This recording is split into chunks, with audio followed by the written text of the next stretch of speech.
পাঁশকুড়ার ৭৫ বছর বয়সী রামায়ণ সঙ্গীত শিল্পী বিদ্যুৎলতা সামন্ত নিজের রামায়ণ গানের মধ্যে দিয়ে রামচন্দ্রের মাহাত্ম্য ও রামায়ণের বিভিন্ন অধ্যায় তুলে ধরতেন মানুষের কাছে। এখন সেই চল অনেক কমে গিয়েছে, তাই আক্ষেপের সুর ঝরে পড়ল বিদ্যুৎলতা দেবীর গলায়।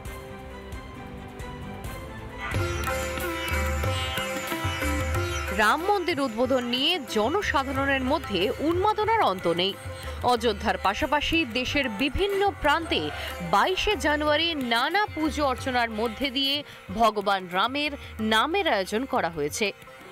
কিন্তু জানেন কি, আমাদের এই বাংলাতেই রয়েছে রামায়ণ সঙ্গীত শিল্পী।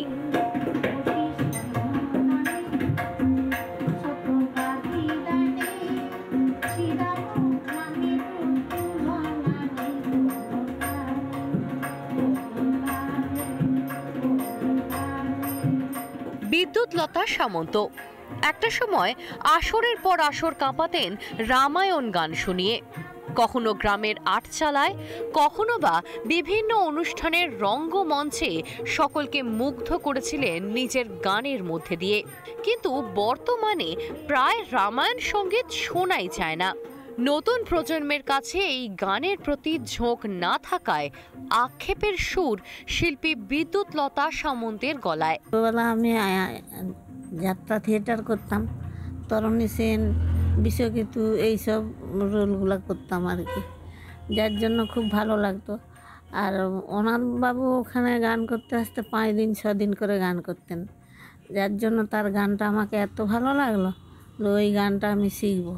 আপনার স্বামী মানে রামায়ণ গান লিখতেন? উনি লিখতেন, আমাকে লিখে এইসব বই তৈরি করে দিচ্ছেন।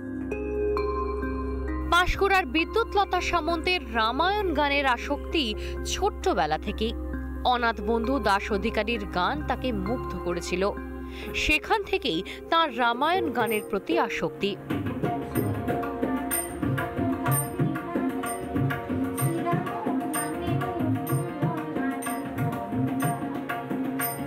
বর্তমানে বিদ্যুৎলতা দেবীর অসুস্থতার কারণে হারমোনিয়ামের সঙ্গে তার কোনো সম্পর্ক নেই। এতদিন রামায়ণ গান করতেছে এবং মানে উড়িষ্যা, এই পাশে সারা পশ্চিমবঙ্গের বিভিন্ন জায়গায় সে সুন্দর কি বলে আমার কি সাগরদ্বীপ থেকে আরম্ভ করে এই পাশে চারধারে করছে।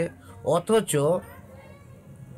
লোকসংস্কৃতি দপ্তর বিভিন্ন মানে যে গান জানেনি সেও পর্যন্ত ভাতা পায়, মাকে কিন্তু সেইভাবে ভাতা দেওয়া হয়নি। ভগ্ন শরীরে নানা অসুস্থতার মধ্যে দিয়ে বিদ্যুৎলতা দেবীর আক্ষেপ, এই রামায়ণ গান নিয়ে কারোর মধ্যে কোনো চর্চা নেই।